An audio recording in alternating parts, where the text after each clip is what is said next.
everybody, it's Eddie Brill here for OG Chat. OG Chat is sort of a takeoff. We have OG Talk. It's an incredible show that we're very proud of at the OG, the Organic Grill in New York City. And now that the world has become a Twilight Zone episode, we're all stuck in our homes. So we didn't want to stop doing this. So we created this new brand, OG Chat, and it's called Behind Closed Doors, which is what we're all, unfortunately, are right now. The owner of the OG Grill, my friend, my buddy, Vlad Grinberg, is right here. And we're very proud to have our guest, another vegan, a great musician, and we're just meeting him right now, DERRICK GREEN. DERRICK, thanks for being a guest today. Thanks for having me. And to compensate that we are not doing it in a restaurant, we brought you DERRICK. Yeah, that's all right. You know, the interesting thing, we've been talking to people from all walks of life. And the thing that everyone seems to be, or seems to be the thread in everything, is the compassion. No matter if you're a thrash metal rocker, or you're a pitcher for a baseball team, or you're a news anchor person, it's the compassion. What have you seen in the world that gives you positivity about, you know, like I'm in New York, on my street, the birds are chirping, the sky is clear, right. People are eating healthy. What's going on in your world that's giving you some positivity during this major mass horror? Well, I've been distancing myself from everyone for the past few months now. So I started taking walks in my neighborhood, primarily away from people, you know, as much as possible, with the mask and at hours that aren't typical for people to be out. So I usually do about an hour a day. It's about 4 miles. And yeah, I noticed a lot of things. You know, there's certain people that are very respectful and they're, you know, I think very polite, more so than ever, a lot of times, and also understanding, a lot more understanding. So I've noticed that with just people in the neighborhood, you know, greeting each other and talking a little bit more, I guess, or at least in a way where they're respecting the boundaries of other people. I've noticed that in my neighborhood, but I've noticed the ups, the negatives, and the positives of this isolation. You tend to do? You're like a person who tends to be more reflexive and looking for isolation, or it's just something that you have to do now? Well, it's something I was used to, honestly. I'm around people a lot, you know, consistently traveling around people and meeting new people, which is fantastic.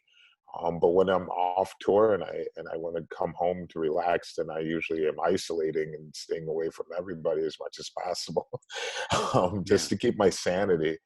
And as an artist, when I'm in the creative mode, I also am by myself, and I can be by myself for days, you know, just really in my head or thinking or concentrating or focusing on what it is that I'm either writing lyrics or to a song. I don't mind that isolation. So for me, it's not that crazy. But I guess it's really how you see the situation, how you handle the situation. Certain people under very difficult circumstances have a hard time dealing with the situation. Yeah, I mean, you know, I constantly, not constantly, but I often have to tell myself, what are you grateful for? Well, I'm grateful I woke up today. I'm grateful that I have the opportunity to walk and to, you know, a lot of things that I never really got into before. I mean, there's always philosophical ideals, but, you know, for you, your life has mostly been in music, and you've been in different countries and around the world. Did you ever think about the kind of power that happens when you join a band that's this world popular band? Is that what gets you, does that drive you crazy? That's why you need to have your to be alone more often? No, I mean, I don't think, before I joined, I don't think I had an idea what I was really getting into. I didn't realize that this band was so world renowned. You know, I knew they were known around the world, but you have to understand, at the same time, there wasn't the internet when I joined the band. It was that long ago. So not everybody had computers and not everybody was communicating. The world was much bigger then. I mean, I was still going to the library checking out books, to, to find out about Brazil before I went to Brazil to do my audition.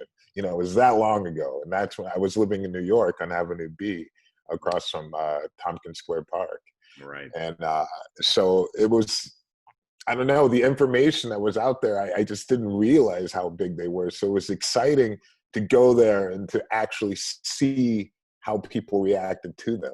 And then it started growing in my head, like, oh my God, what have I stepped into? Like, right. And also you got a situation where, the lead guy says, I'm out of here, and you have to step in somebody's shoes, and you had to be patient to, let people, first of all, to even back it up a little bit, there was a instrumental, and they were looking for someone to come up with words and sing. Right.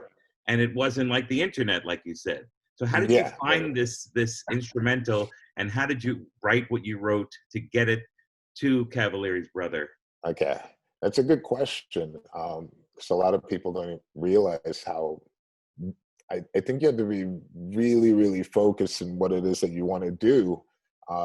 Back then, in order to, you had to really talk to people and communicate with people face to face.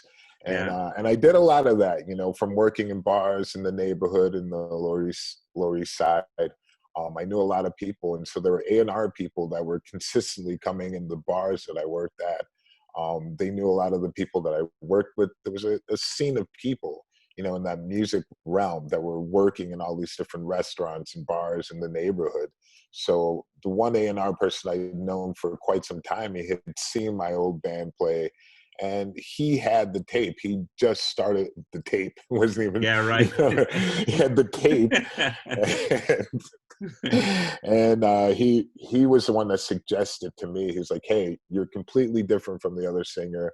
I think that's what they need. They need somebody that's not going to come out and try to imitate, the old singer, because it's not going to work. People are going to, call that out immediately. They need some fresh blood. They need something that, it's somebody that's coming from where they'd have no idea. Fans would be like, really? Like, just really have it a shock. And he felt that I could do that. So I got that tape from him, and he had just started working at Roadrunner Records. Oh, great. So he had a studio, and you were able to well, do it. No. He was like, here's the tape. Good luck. And I was like, okay. No studio. Yeah, no studio whatsoever. Wow. He was like, go and I wonder, find one. It's very different than in nowadays. When you record something, you just click email and you send it. You send it basically with good vibes to nowhere. You didn't know the people. No.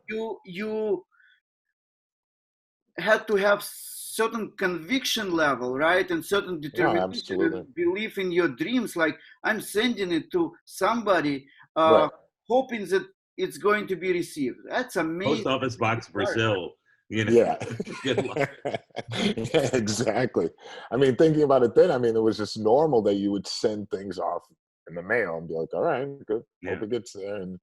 And I didn't know these guys. I'd never met them. I ended up contacting a friend of mine who actually auditioned for Sepultura, and he played in a band called Orange 9mm. And he was really talented at playing guitar and bass and singing.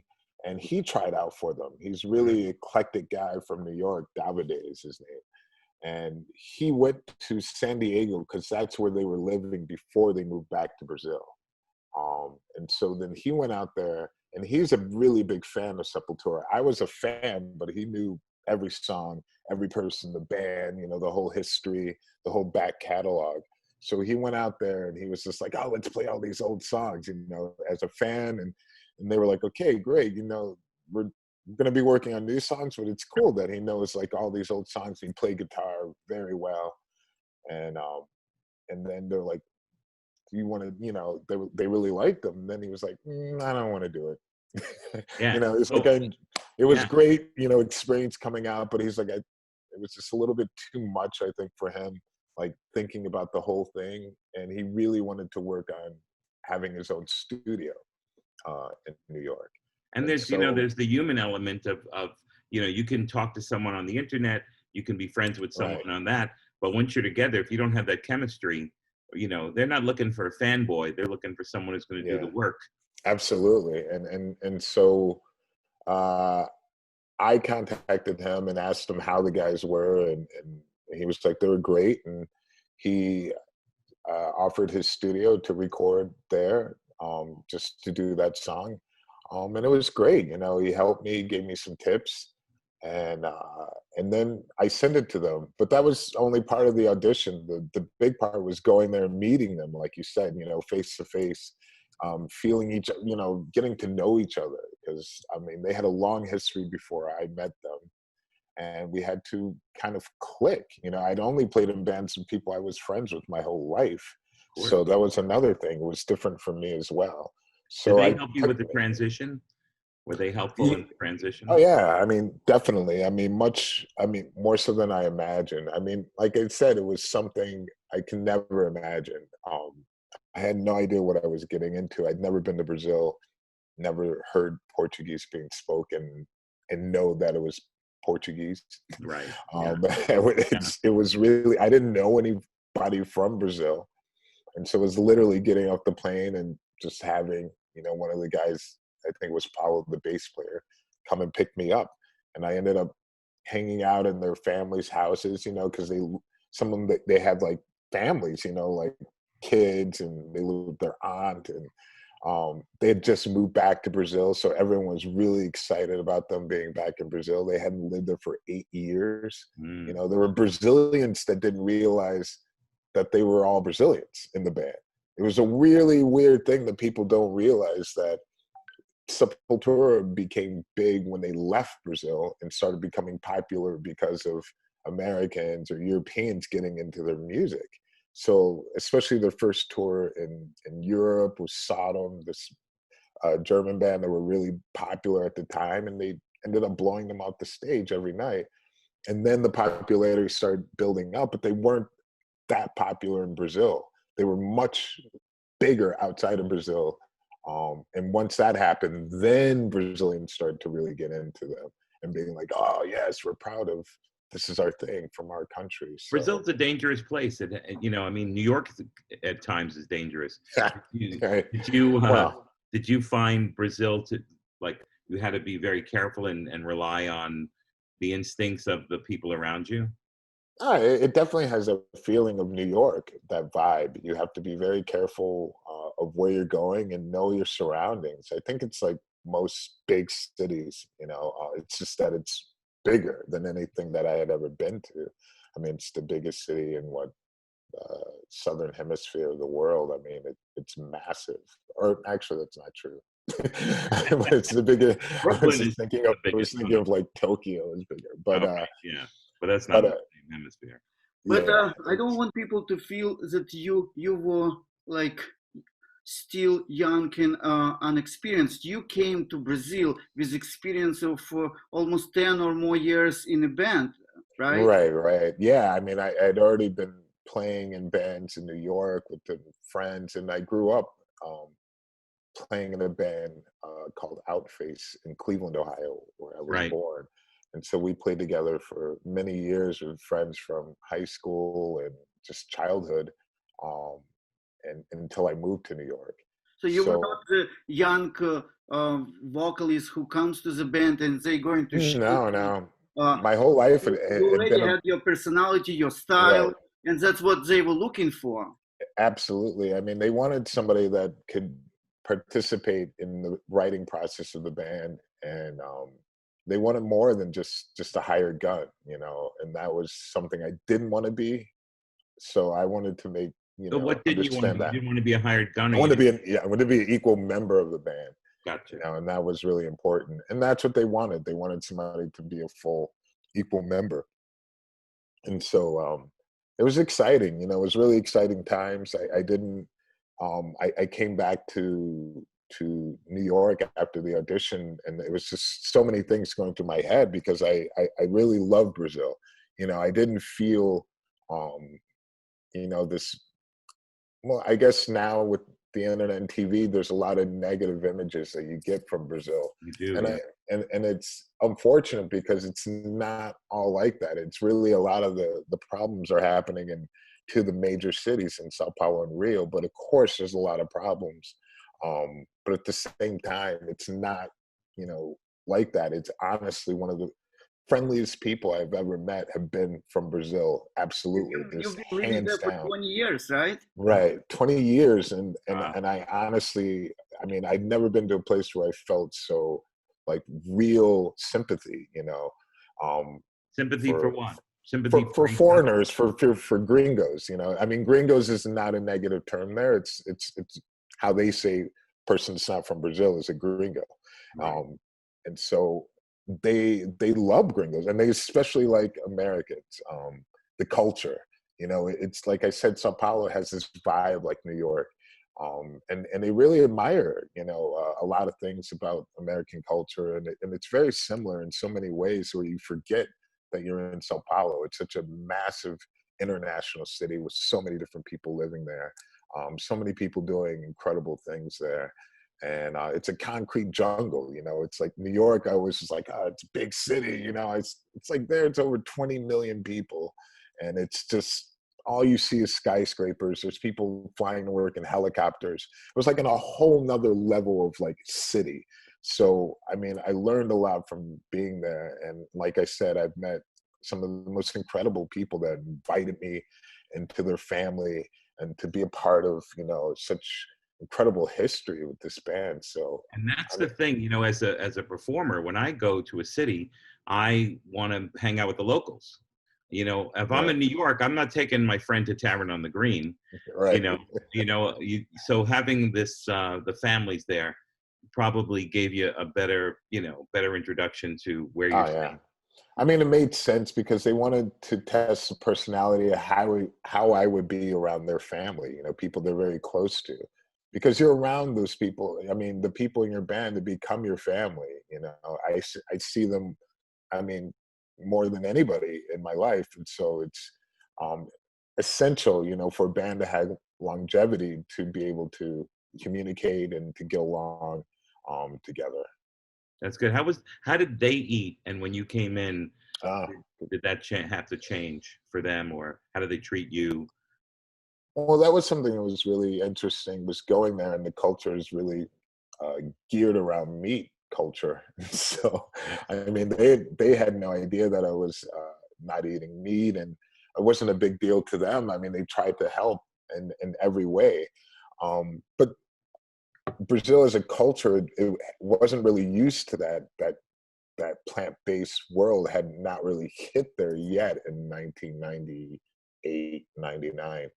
Um, so it was a lot of improvising there. But things really radically changed once I ended up moving there. I noticed a lot of the changes happening in grocery stores, finding more produce, they're like plant-based. And it happened really quick where I was like, man, I wish there could be, you know, like a fine dining vegan restaurant or something like that. There's such an open market for that here. And then finally, you know, people started doing this, you know, within a year. It was like, boom, boom, there. Then all the lunch places, and then, you know, just the benefits from it and the fact that it's affordable and fresh and Right. easy to do there. I mean, they have so, I mean, year around, you know, year round, they have like foods and fruits and vegetables that are just better than any other place in the world. Yeah, So, that's the weird thing. We don't realize how great the, you know, I went to oh my God. Paris and I ate this fruit and I was like, holy shit.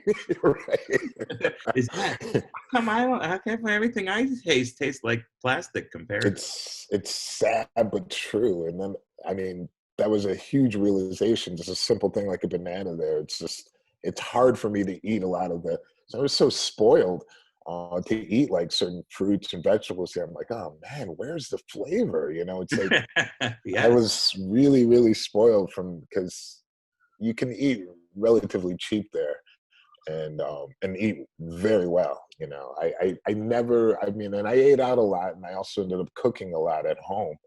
But the entire time I was there, 20 years, I think I was sick 2 times that I can remember. You know, I'm never sick, so it was something stupid that I did of eating some food that was it was a beach stand or something. They'd been out all day, and I was like, "Oh, I'm hungry. I want to try this." And but it was my own fault. But I mean, kitchens and restaurants, everything is very, very clean there. They take that very seriously. But the food is phenomenal, you know. But it's massive. That whole plant-based world, it's huge. You find so many great restaurants, delivery, you know, everywhere. The interior of Brazil, not just the big cities, but in smaller cities, and Very important. it's getting bigger and bigger there. It's That's amazing to watch. Yeah. And Derrick, I can't not talk about elephant in the room. Your last EP, Quadra. Everybody I talked to, like, did you hear it yet? Did you hear it yet? It really made a big impression on a lot of people, and it's amazing how you guys been working for so long together and still were able to raise leaps and bounds and bring it to a completely different level. No, thank you. I mean, that's always been a goal. I think the main objective for all of us was to really evolve and not create the same album again and not repeat ourselves. It's really boring as an artist to do things, you know, repeating yourself. So that was always something that we all agreed on. You know, it was something that was very natural that happens because we're consistently changing from traveling, getting older, family changing, you know, everything changing around us. So we go with those changes. We're also learning new things. So we want to improve on our craft and what we do. You know, I want to sing better. I want to try certain things that are different. Andreas wants to play guitar better. He wants to play differently. He wants to play something he's never played before. The same with Eloy, same with everybody. We have that drive and that attitude, and that's always what's kept us alive as a band, and interesting. So it's great to be able to look back and to feel that, you know, like, wow, I didn't expect that to come out from those ideas. I was reading some materials yesterday and saw some of the videos where you made comments about your song Guardian of Earth, and I was like, how timely it is when you were talking about we are the only creatures that produce trash, right? Right. And we are supposed to be guardian of Earth, and your song, how timely is that? It's incredible visionary. It's a kind of spiritual strength that you put into this album. Incredible. Oh, absolutely. I mean, there were a lot of things that were going on while writing it. So I wanted to pull from those, you know, and there were a lot of Indians, native people of Brazil in that area of the Amazon that are being murdered by big lumber companies, agriculture companies that are moving in. So this was something that I wanted to shed light on because the politics have been changing in Brazil, and not only in Brazil, but in South America to more of a right, to the right.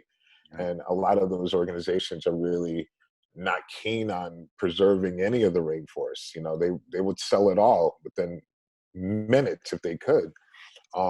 The thing is that it's always been protected very well since before those guys got into power. You know, it was actually better than it's ever been. You know, the rainforest is massive. And so to police that whole area and to have everybody on the same page, it's very, very difficult. So they're able to get away with murdering a lot of indigenous people because there's no law there. There's no way to police them.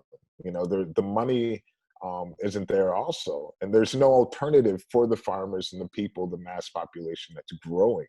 You know, there's no alternative type of farming. You know, it's always the same type of products that they keep producing that are putting them backwards. So there has to be solutions for those farmers, and there has to be solutions for the indigenous people. This balance. But yeah, it sounds like what's going on in America. Right. Like it's going all, you know, that's what's happening all over. There's this sort of thing where this, you know, greed and money, got to get people back to work, got to make money, you know. But look, the air is cleaner, 17% cleaner, and the gas house effect has gone down, and like, got to get people to work. We got to, you know, get these people out there. It's happening in Brazil. It's happening in England. It's happening in New York. It's happening all over the world. So again, as a band, what you can do is to influence tons of people who love your music. You have to grab something. I'm sorry. I'm just hearing like doors in my room and just seeing if it's my door. Yeah, it'd be Okay. weird if all of a sudden something happened on video. He was so nice, and then You're not as isolated as you thought. No, I have roommates. I don't live alone. But Yeah, yeah, I mean, music is the way to get through. It's always been that way, you know. oh yeah, 1969, you know, it was just about 50, 51 years ago. There's Kent State, and there's all these right, hard Kent things. State, yeah. And then, you know, Crosby, Stills, and Nash and Young come out. They play music. They bring everyone together. That's what's happening in Brazil right now. It's a right-wing money world, and indigenous people, like you know, people in America, were getting shit on and treated like Right. shit. So I mean, I just think that it's possible to make smart decisions without having to screw everybody over. You know, I don't think it's necessary. I think there's two sides, and there's two sides you can usually come to agreement. You know, there's something they have in common, absolutely, and it's just going after it. It's not easy, but it has to be, you know, put everything out on the table. But I think a lot of dumb decisions are made, and they're not thinking about. I mean, a lot of times people aren't thinking about the future, the consequences of the decisions that are being made, and that's a big problem. They're thinking about like right now, this yeah, moment, you know, which is extremely important, but at the same time, you know, it's you have to realize what you are creating in that moment. You know, do you have to really think about that? And a lot of times people aren't. look at a But, plant. You know, you put a plant in the ground, it's not all of a sudden a cucumber. You know, right, you got to right, water it. You got to, you know, nurture it, and that's like right. everything else in the world.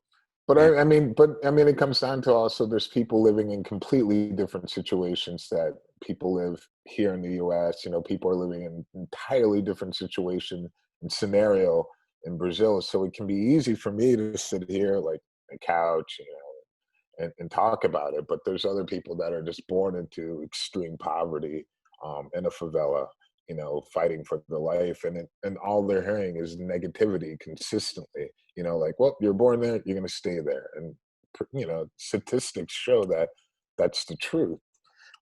So they're not, you know, hearing, you know, they don't know anything about the Amazon or or care less about the indigenous people. They don't understand how that is important, how it's connected to them, Yeah, and a lot of people media is don't have manipulating, that connect. and media obviously manipulating very well the public opinion, so they can say that the country may get prosperous and we're going to share the wealth Hmm. on Amazon and stuff like this. So, Which which is, unfortunately doesn't happen. and But you've been always very vocal and clear about your positions, and you being a big proponent of plant-based and environment. And not only that you talk about it, you started a big project, right? yeah, I mean, so absolutely. I mean, after talking to people and seeing the growth of what's really happening around the world and people becoming more aware about the planet and what they're putting in their body, where is it coming from? Asking those questions that are inevitable, it was going to happen because people are getting sick uh, because of their diet, and they're just looking for answers. And so, from traveling, I get so many questions. People are like, "How is it that you're so big? I can't believe it." You know, they're you know, really believing all the stereotypes that go with the idea of being a vegan, and so a lot of people just couldn't understand my whole lifestyle. How is it possible I could go so many years without eating meat, like 33 years, 35 years? How is it possible you could live and you know, still be talking and have muscle? And so it's like, after getting all these questions, I started thinking like, wow, it'd be great to see a show like that, a TV show or something. But I hadn't seen anything like that on Netflix or Hulu or anywhere, you know, something that was that interesting that that I would want to see. I watch all those travel shows, and some of them were really good, but they would be eating at extremely, you know, extravagant places I would never be able to afford, or I'd want to put my money at. Unhealthy food, like really just like tons of like whatever in it, like just not appealing at all, and mostly just animals, you know, just all animal based, you know, stuff. And I was like, wow, there's an open market for a show like this, and especially now, I think people would want to see it because, I mean, it's been changing. You know, plant-based food is becoming tastier. It's becoming more sophisticated. It's becoming more appealing to a lot of people, and it's also become necessary on so many levels. So I think I wanted to really show that change that's been happening, and show that how um, people who eat meat actually could just maybe change their diet, not their diet, but their lifestyle. Life. Yeah. You know, like their lifestyle a little bit, just to help everything around them and primarily themselves. You know, so I wanted to have a show that's not really putting down people that eat meat. I want people to watch it who do eat meat, because those are the people that are most important to go after. And I think to show them that maybe one day a week it can start like that. You think you can do one day a week, and show how much change that really does, you know, to the environment, for themselves, you know, for their surroundings, to make them have a better understanding of like, where are you putting your money? Because you're putting your money now on places that are, you know, on food that's killing you, these companies that don't care about you or your health. And why would you pay somebody to kill you, you know, that way, in a horrible way? Because of manipulation, you know. Right, exactly. I mean, that manipulation it's very strong, you know. But I just show that in pieces, you know. I don't want to bombard people with a TV show. It's just like not fun to watch. I want to have it entertaining as well, you know. And I have people there and challenge their thinking, their way of thinking. How did it all come together? Okay. The show. So Highway to Health is the name of the show, and I was talking about the show more and more in my head. It was like growing, and then I started speaking with another musician who actually travels as well, all around the world, who's a vegan. That's Tanya O'Callahan, and she really, at the same time, was having the same idea of doing the show as well. Doing an idea of a show, TV show about plant-based lifestyle. And so we decided to join forces and to do the show together. And we thought it'd be great to show the diversity. You know, she's coming from a small village in Ireland. I'm coming from a city in Cleveland, in Ohio, and showing the diversity. You know, how we come from totally different worlds, but still have this idea of a plant-based lifestyle. You have the same kind of childhood where you were compassionate toward animals and had a love for them. Well, that's a good question, because we wanted to do episodes showing where we came from. So we went to Ireland, we went to Cleveland, we recorded, you know, like talking about our childhood, growing up, what we were subjected to, the bombardment of media about eating meat. And I think a lot of people don't realize how much they're bombarded by that. You know, I was like, well, you know, it's like, if you think about all the commercials that come on, and they're just like, yeah, I was watching the Super Bowl, and some guy was like, pretty much going, if you eat meat, you're a pussy, you know, you know, and just like one after the other, you're a piece of shit, you know, look at your quinoa, you know, it's funny how they're so scared now. These meat companies, they're so scared because the message is going across. They're coming at us even harder. Oh yeah, I mean, there's a commercial that's on now, and it's just like, they just have a close-up of a burger, and they're just like, bacon, bacon, bacon. And I was just like, they're really trying to hypnotize you now? Like, it's really... Back to the original question, was your childhood Cleveland, Shaker Heights, I think you eventually... Yes, yeah, Shaker Heights. And I didn't know any vegans or vegetarians. I didn't... My parents weren't vegans or vegetarians, but I did have an uncle who was, and he would come and visit, and he'd always have his own food. Like, no, okay, I'm okay. I got my stuff here. You know, I was just like, why is Uncle Steve avoiding our food? You know, like, is he too good for this? You know, these hot dogs and. Is your uncle in the TV show? Oh, I gotta get him on. He's not. So far, we have a lot of material, but eventually we will build that I can't So wait. what stage you are on now? Like at what stage you are at? Right now, the show we have a lot of material recorded. We have enough for a full season, um, because we were able to travel to Brazil, to Ireland, to Cleveland, to Mexico, and it's not only about food. It's about sustainability of the planet. So we're able to talk with the CEO of Ford Motors of South America, who happens to be Irish, and I Wow. became friends with him from living in Brazil, and he's a really amazing person. And we talk about, how is Ford, just straight questions like, what are you guys doing about sustainability of the planet? And then he talks about, their ideas that they have and where they're going in the future and how he believes this is really important. We're able to do full interviews with a lot of the crew and people from Sea Shepherd, and Amazing. I go. saw small clips. Amazing episode. Oh yeah, and we go to Mexico, San Felipe and Baja, Mexico, and go on a mission with them.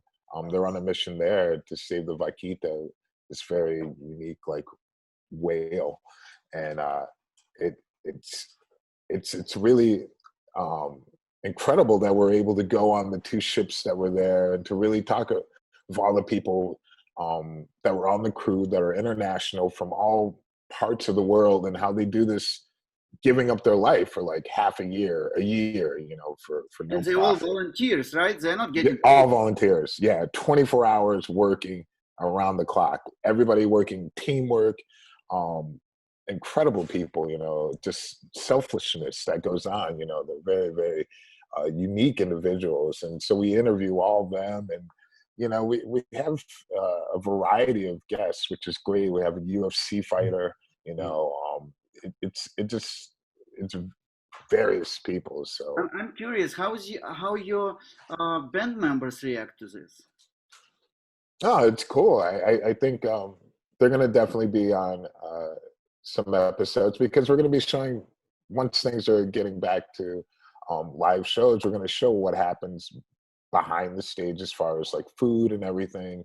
And just show the lifestyle, really get away from the stereotypes where people think that there's, lines of crack and cocaine set up and people are just like boozing away and just it's completely different lifestyle. We really want to show the reality of it, like how difficult it is, how professional people have become, the things that have been changing. And it all, a lot of it is based around food and everything, but it's not only about food, the show. Yeah, I was really impressed when I listened to your last time when you were talking about addiction society, and when All right. everybody is like, only last time, and it's just a mentality of people who never stop.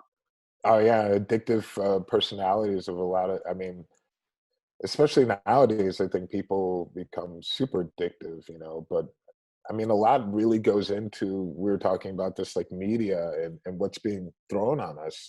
We see it really dictates a lot of our lifestyle, this bombardment of propaganda, but we don't But really it realize it, works. So they know, if you're and gonna it works. if you're going to have a band, you're going to put together the best band members. If you want to sell meat or sell propaganda, you bring the best scientists and the best mind fuck people in there to, propagandize children and say, this is good or this is not good. And you teach them what it is. But most kids, including myself and probably you, and I know Right. Vlad, we Yep. talk about it, our childhood is steeped in music and our love for the arts and our love for compassion and passion.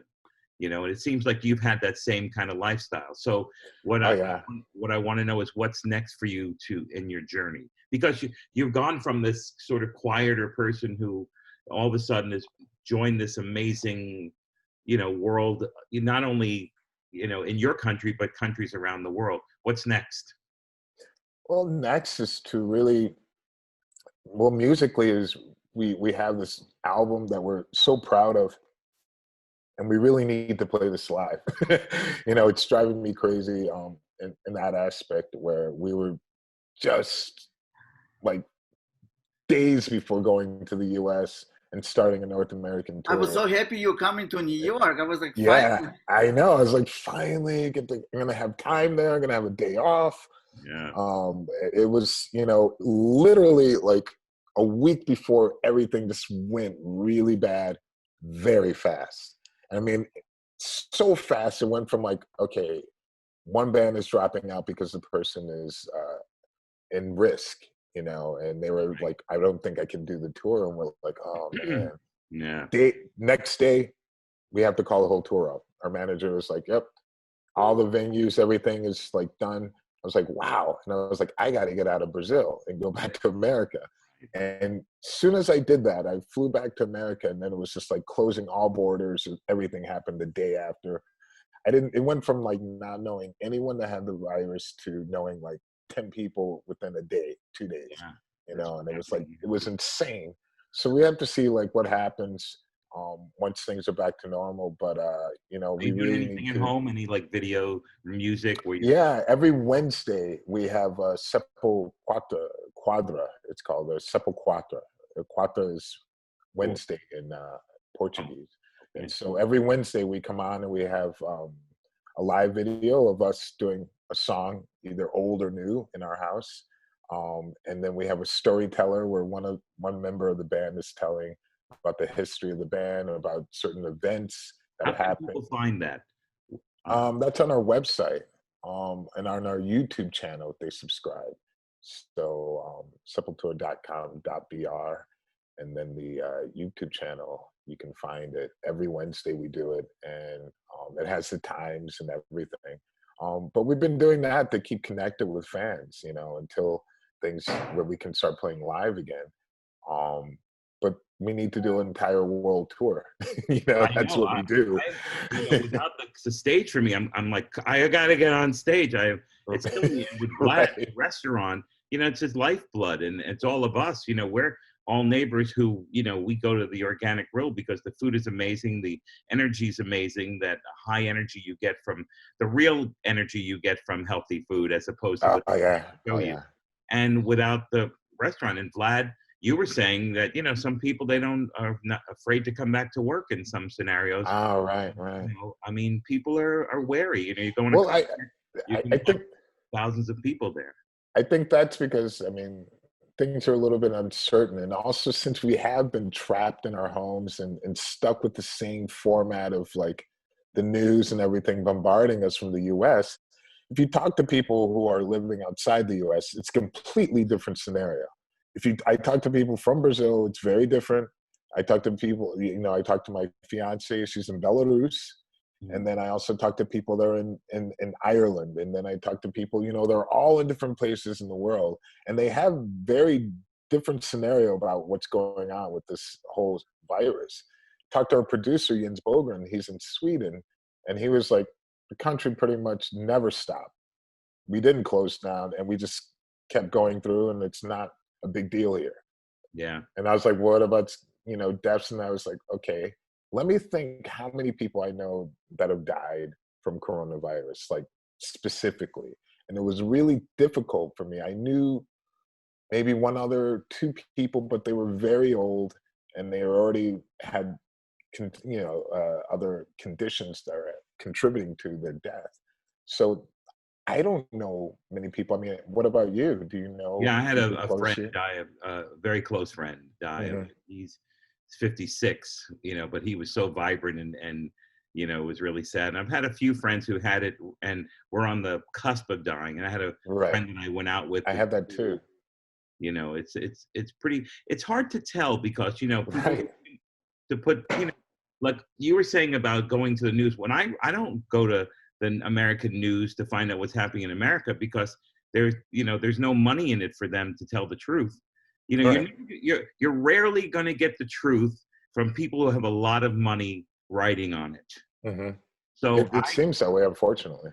so you know, I go to these European, you know, all the different other countries to find out what's going on in my. Right. Right. I know, and it's kind of screwed up because on one sense I was really brainwashed to believe certain things. I think, you know, there's a middle point of what we're getting because I mean, I know places where they're definitely doing distancing, mask and everything, and they don't have high deaths, but they're also a pretty vibrant young country. You know, a lot of young people. I know in Italy, there's a lot of old people there. You Yeah. know, they got hit the worst, and I was like, that makes sense. But there's other places where they're just like, look, if everybody gets it, and whoever is old and has problems stays at home, they'll Yeah. be okay, you Well, know. that's And I the was like, beauty of what they did in Italy. They take tests, and they have right, a lot of tests, and then you can quarantine the people, and that's not happening in our backyard, unfortunately. yeah. Yeah, I mean, they definitely got in the game it's late. very unclear what's going on, but what is clear is that we are behind on certain things, and we are not prepared, and we are not taken care of, and Right, this hopefully the holes that we can fill, because otherwise, who knows, if God forbid something else happen, what's going to be the right, result. We are not ready as a country, we are not ready financially, we are not even ready emotionally, we are not even right, ready on in terms of getting information out. right. It's unbelievable. I mean, how unprepared we really were. Um, it's it's unconceivable to some certain people I know around the world that how we could shut down the country like that, because they're like, it can never happen here. They're like, the country would collapse. You Right. know, in Belarus, my fiance was telling me, just no way. You know, Yeah. people are just like, no, going to work, gotta go to work, or Yeah. we will die. You know, like we have no money, we have no income. You know, that it's like very close like that. Where So all we can do is be good to ourselves. You right, know, if we eat well, we have good immune systems. and this is that has a big impact on a lot of, you know, people being sick, is they don't real it all comes back again to lifestyle. You know, how do you know how you, there's so many people in this country are diabetic and high blood pressure and tons of problems. And And if you have diabetes type 2, there's a chance you can get rid of it in 5 days if you change to a plant-based diet. right, 5 days. right. It's gone.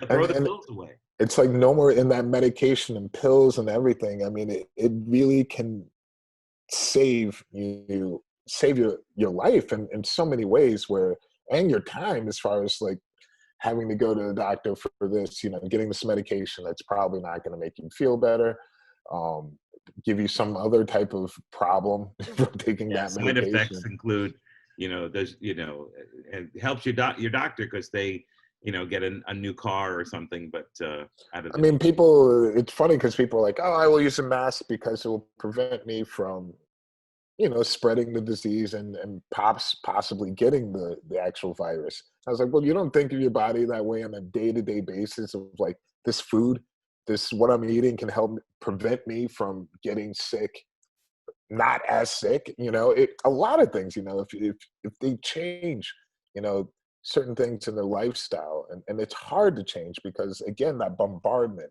that we've been getting, you know, given from the mixed message. birth.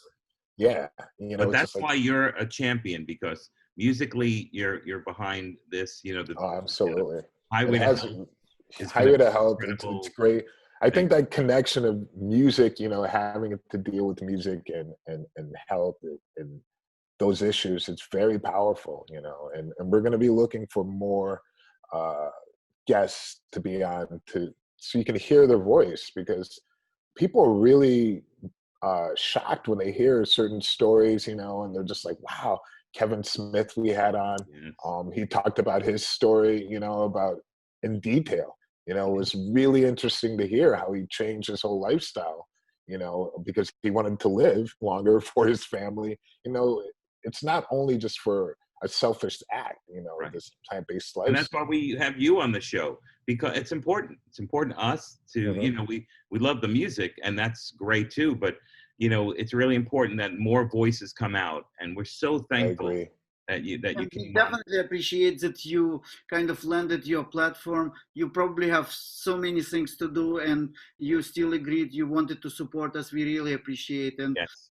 your Oh, show definitely. is Yeah. When you incredible. come I to mean, New York City, there's going to be a table for all of us to sit and laugh and enjoy great food. And can't wait. Jeez. Oh my God! We have to get double for Tanya because she can eat. Oh yeah. So sepultura.com.br for Brazil is the website. You're on Instagram and all that other stuff. Yeah, I'm doing that for now. You know, I'm trying to keep up with the Instagram, Twitter, Facebook. Like full-time job from highway to hell. It is a job, man. It's a full-time job. We want you to send people to OG Talk. We have 25 interviews with superstars who are all in the same league as yourself. And now, you know, these new interviews, if you're listening in, please go to OG Talk on YouTube. We're on every audio platform. We want to thank our producer, Rick Cannon. Sarah Tate is our researcher who helps us out a lot. And it was such a pleasure to meet you, and I really look forward to. Oh yeah, man! It was a pleasure. It was all mine. I can't wait to eat everything at your place. And neither can I, and I'm a block away. All right, guys. Thanks. Thank you so much.